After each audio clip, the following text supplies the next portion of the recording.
ya, ganti iki Mas. Teleponan bosmu Mas. Nggih. Tak ngomongin. Sampeyan aja ngapusi aku.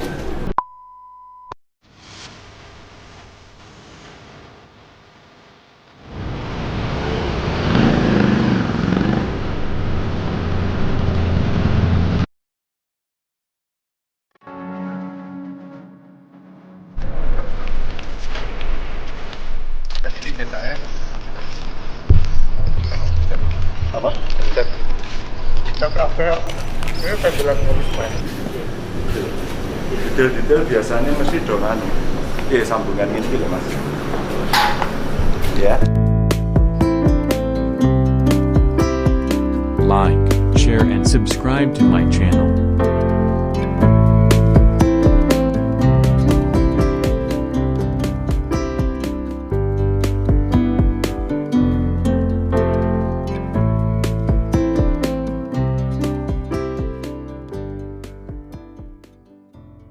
Jejak langkah politik Ganjar Pranowo.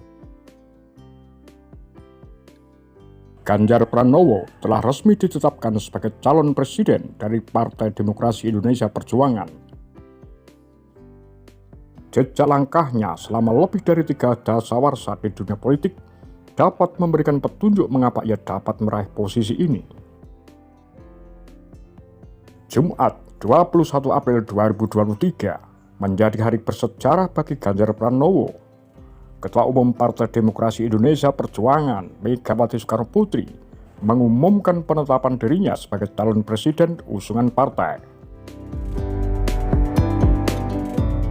Peresmian ini menambah panjang jejak langkah Ganjar Pranowo dalam dunia politik, melengkapi pengalamannya sebagai anggota DPR RI hingga kepala daerah. Dari halaman Kompaspedia, buku anak negeri, kisah masa kecil Ganjar Pranowo, terbit 2018, dan buku Ganjar Pranowo, Jembatan Perubahan, terbit 2019, jejak politik dan karir Ganjar Pranowo dapat ditelusuri sejak muda. Ganjar lahir di Karanganyar, Jawa Tengah pada 28 Oktober 1968. Masa kecilnya penuh kesusahan dan tantangan hidup karena kondisi ekonomi keluarga yang relatif sederhana. Ayahnya, S. Parmuji, merupakan polisi berpangkat rendah. Untuk menambah pendapatan keluarga, ibunya harus turut menopang ekonomi keluarga dengan berjualan bensin. Namun keterbatasan ekonomi tak membuat Ganjar muda menjadi minder. Malah ia telah mengembangkan sikap kepemimpinan sejak belia. Ia selalu terpilih sebagai ketua kelas sejak di bangku sekolah dasar. Di jenjang SMP, Ganjar aktif berorganisasi PMR, OSIS, dan Pramuka. Terbiasa hidup dalam tantangan menjadikan Ganjar sebagai seorang yang berani. Saat SMA, Ganjar merantau ke Yogyakarta untuk bersekolah di SMA Bob Kris 1. Di kota pelajar tersebut, kemampuan akademiknya semakin berkembang. Ia diterima sebagai mahasiswa Fakultas Hukum Universitas Gadjah Mada. Kecintaannya berorganisasi semakin kentara di masa kuliah. Ia aktif terlibat dalam sejumlah organisasi kampus, seperti Majalah Mahasiswa, Mahkamah Fakultas Hukum UGM, Gerakan Mahasiswa Nasional Indonesia GMNI, serta Mahasiswa Pecinta Alam MAPALA.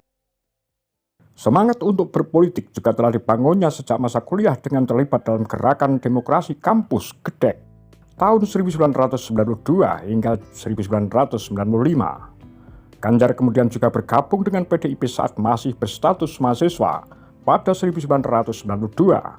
Kala itu, ia memilih PDIP karena dianggap sebagai antitesis dari rezim Orde Baru.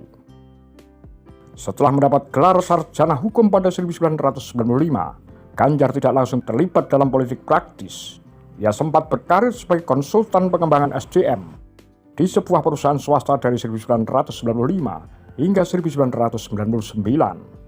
Baru pada 2002, dirinya mendapatkan kesempatan menjadi Deputi 1 Badan Pendidikan dan Pelatihan Pusat Badiklatpus PDIP. Kemudian ia dipercaya menjadi anggota bidang penggalangan panitia pemenangan pemilu PAPU Pusat di tahun berikutnya. Karir politiknya mulai tampak cemerlang di tahun 2004. Ia akhirnya ditugaskan menjadi anggota DPR RI dari fraksi PDIP periode 2004-2009. Waktu itu ia masuk ke dalam Komisi 4 yang membidangi agrikultur, kelautan, dan pangan. Karena memiliki latar belakang ilmu hukum, ia juga dilibatkan sebagai anggota Badan Legislasi DPR. Ganjar tidak menyia-nyiakan kesempatannya di Senayan. Peran sebagai anggota legislatif dan fraksi partai oposisi dimainkan dengan sebaik mungkin. Arsip Kompas menunjukkan sikap-sikap kritisnya terhadap rezim pemerintahan Susilo Bambang Yudhoyono pada Februari 2005. Ganjar Pranowo bersama rekannya Agus Condro menggulirkan kritik keras kepada Presiden SBY karena dianggap tidak melaksanakan Undang-Undang Nomor 36 Tahun 2004 tentang APBN tahun 2005. Tak hanya kepada lembaga eksekutif, Ganjar juga tak ragu mengkritik lembaga tempatnya bernaung.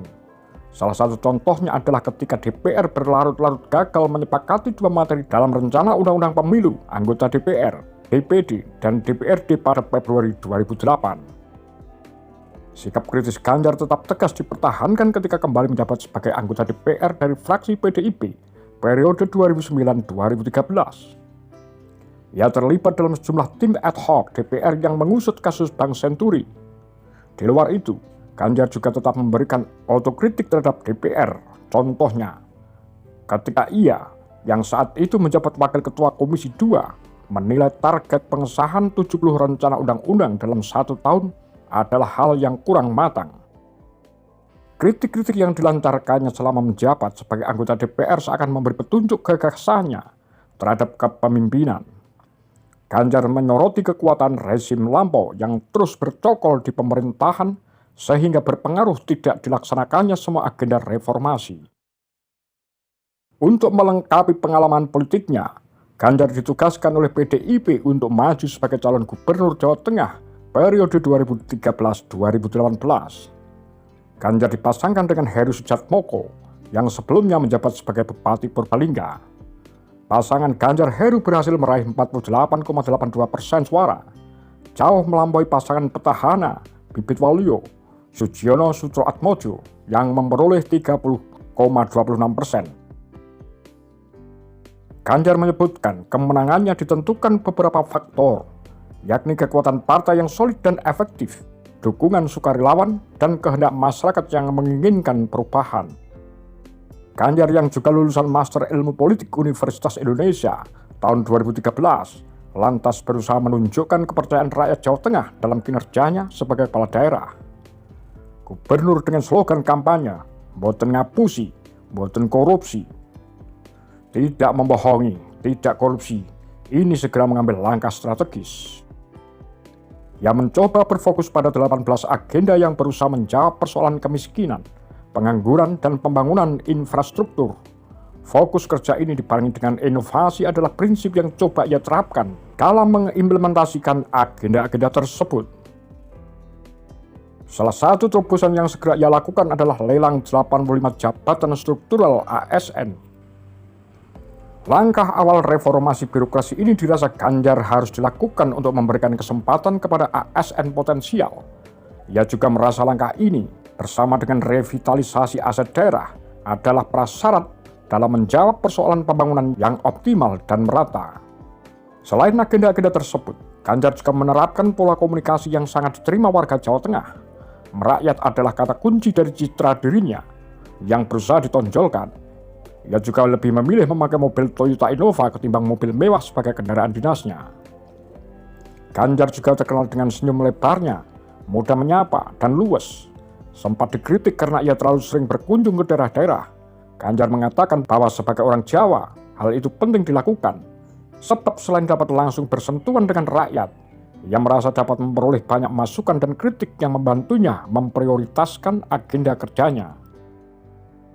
Sikap, gaya komunikasi, dan karakter yang karismatik akhirnya membuat rakyat Jawa Tengah menerima Ganjar. Ia terpilih kembali di periode jabatan keduanya sebagai Gubernur Jawa Tengah. Kisah perjalanannya hingga kini menunjukkan bahwa ia memang merupakan sosok yang patut diperhitungkan dalam pemilu 2024. Pengalaman sebagai legislator dan gubernur akan menjadi modal portofolionya sebagai calon presiden. Dengan pengalaman menjadi pejabat publik ini, masyarakat bisa menilai rekam jejaknya dalam mempertimbangkan berbagai kebijakan yang pernah dilakukannya.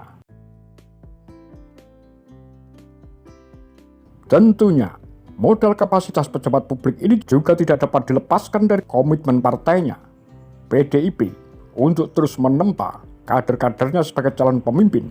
Kaderisasi dan ujian menjadi pejabat publik dalam rentang yang panjang ini penting dilakukan sebagai bekal pengalaman bagi calon-calon pemimpin bangsa.